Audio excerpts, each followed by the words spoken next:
আসসালামু আলাইকুম গাইস, সবাই কেমন আছেন? আশা করি সবাই ভালো আছেন।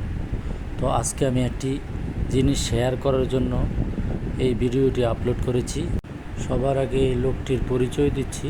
লোকটির নাম রুমি, সে কাপড়ের ব্যবসা করে।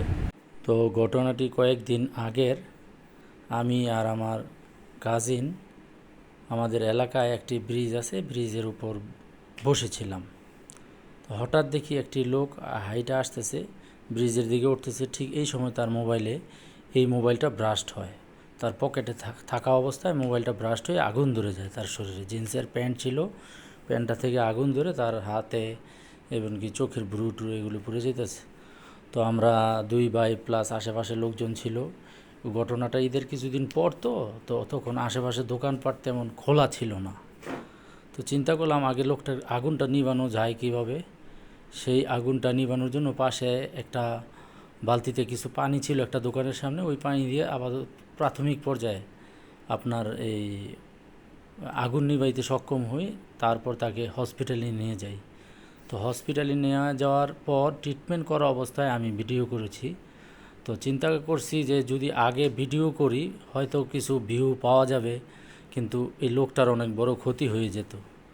তো আমি চিন্তা করলাম আগে লোকটাকে বাঁচাই, তারপর ভিডিও। সব কিছু তো আর ভিডিওতে হয় না। আগে একজন লোককে বাঁচানো আমার কাছে ফরজ মনে হয়েছে, তাই তাকে আগে হসপিটালে নিয়ে আসছি। পাশে একটা হসপিটাল ছিল আমাদের এলাকার। তো হসপিটালে আপনার সাথে সাথে নিয়ে যাই, 100 গজের মধ্যেই হসপিটাল ছিল। নিয়ে গিয়ে আমরা কয়েকজন ধরাধরি করে তার ট্রিটমেন্ট করাই এবং খরচপাতি আমি মোটামুটি সব করছি। তারপর তাকে বাসায় নিয়ে দিয়ে আসছিলাম এবং তার এক বোন আছে, বড় বোন, বোনকে ফোন দিছি, তার বোন আসছে। উনি অবশ্য আনমেরিড ছিল, ওনার বাসায় কেউ থাকে না, উনি একাই থাকতো। তো ওনার বোনকে কল দিয়েছি, তারপর ওনার বোন আইসা তাকে তার বাসায় নিয়ে গেছে। দেখেন তার দুই হাত সহ পুড়ে গেছিলো মোবাইলটা বের করতে গিয়ে। তো উনি একটু নার্ভাস হয়ে গেছিলো, হাতগুলো কাঁপছিল। আমি এগুলো দেখার পর মানে আমারও খুব খারাপ লাগছে যে একটা মোবাইল থেকে কত বড় দুর্ঘটনা ঘটে যেতে পারে। মানুষের যে কোনো মুহূর্তে যে কোনো কিছু হয়ে যেতে পারে। এটা আমাদের সবাই সতর্ক থাকার জন্য আমি বললাম, সবাই সতর্কতা অবলম্বন করে অ্যান্ড্রয়েড মোবাইল বিশেষ করে চালানোর জন্য, কারণ অ্যান্ড্রয়েড মোবাইলটাই ছিল ওইটা।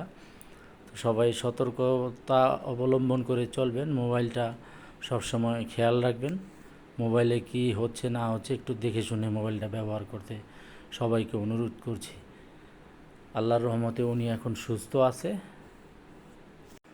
সবাই আমার জন্য দোয়া করবেন যাতে আমি মানুষের এভাবে সেবা করতে পারি। আমি নিজেকে অনেক ভাগ্যবান মনে করছি এরকম একটা লোককে সেবা করতে পেরে, কারণ আমি ওনাকে সেবা করতে পারছি, প্লাস হসপিটালটা কাছে ছিল বিধায় তাকে ভালোভাবে ট্রিটমেন্ট করানোর চেষ্টা করেছি। তো বাকিটা আল্লাহ পাক ভালো জানে। সবাই আমার জন্য দোয়া করবেন। ধন্যবাদ।